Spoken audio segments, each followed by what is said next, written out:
And another one, quite possibly, very likely, bites the dust. Today, another key Trump ally, former White House advisor Peter Navarro, was sentenced to 4 months in prison for criminal contempt of Congress, with federal prosecutors saying he thumbed his nose at the House committee investigating the January 6th attack on the U.S. Capitol.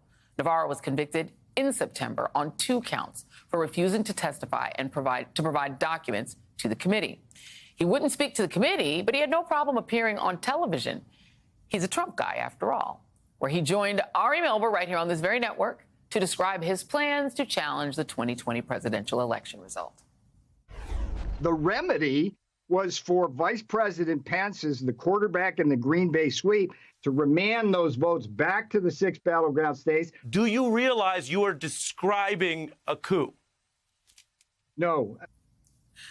Before all of this happened, Paul, Peter Navarro was just a regular economist, right? He was a business school professor, a get-rich-quick guru, a former Peace Corps member, a former Democrat.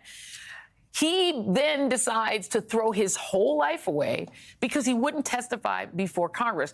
Please explain to the audience and anyone who might want to try this at home why you would go to jail for 4 months for not testifying before Congress. So first, you got to understand how buck wild Peter Navarro's conduct was around January 6th, which is why the House wanted him to testify. Yeah. He devised this bizarre plan called the Green Bay sweep, where he and Steve Bannon would try to pressure all of these Republicans in swing states. And again, he's an economist.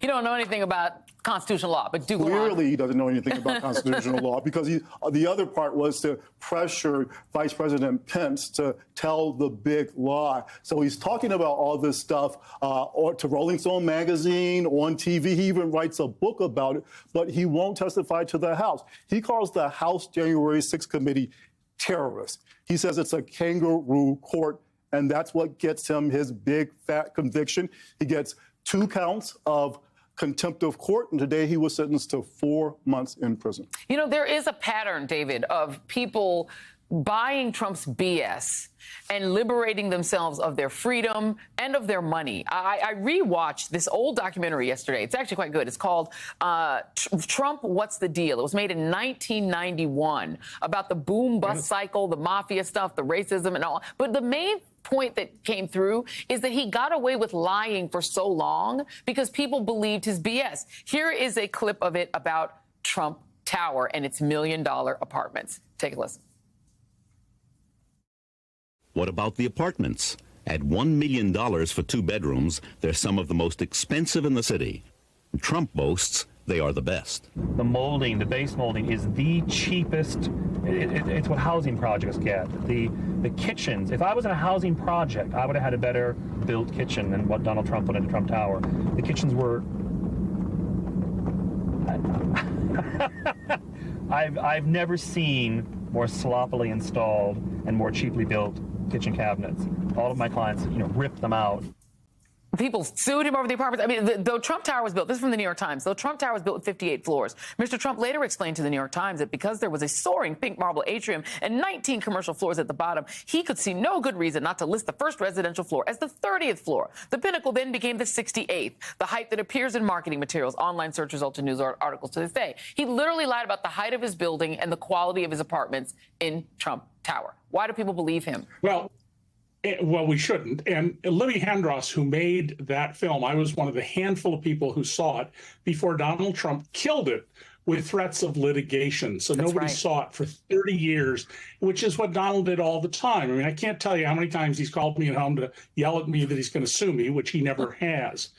But Peter Navarro, there are orthodox economists, there are heterodox economists, and then there's people way out in Pluto land like Peter Navarro and their economic theories. Really strange stuff. And this just demonstrates that when Trump says, I only hire the best people, I only appoint the best people, they're only the best people in terms of, I'll go to jail for you, Donald. That's how much I think of you. It's true. I mean, the number of people who, Paul, have thrown their lives away for him is actually remarkable. And we were talking during the break about the fact that the ordinary Joes end up straight to jail. Yeah. But the rich ones like Giuliani or people like Steve Bannon can find a way to maneuver and stay away and don't seem to ever pay for their crimes. But it's a non-zero number of people who seem to be willing to literally throw their lives away for this guy. It's strange. They have to make this calculation. Are they more afraid of Donald Trump or are they more afraid of going to prison? Yeah. A lot of people choose going to prison. It's bizarre. Let's talk about the other case. This is the case about whether or not he lied about his businesses. This is the one that could actually get him to be barred from doing business in the state of New York forever. I want to play a little bit about what he said about his brand and how he priced his business based on it. Take a look.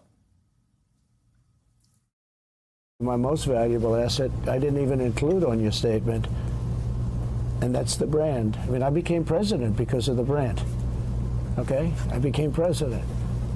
I think it's the hottest brand in the world. If I wanted to show you a good statement, I would have added maybe $10 billion or something for the brand. I mean, he's right that he became president because of his brand. Other than New Yorkers who knew he was BSing, the rest of the country kind of revered this guy, right, especially through the 80s, and that's why he's president. But in that case, though, is that an argument that's going to have any weight with the judge who gets to decide? Yeah, it will support the judge's finding that Trump was very involved in the valuation and also that he wasn't honest. Trump's basically saying he left out stuff. Again, that's not true, but again, it shows that his not criminal intent because this is a civil case, sure, but it shows that he is not on the up and up.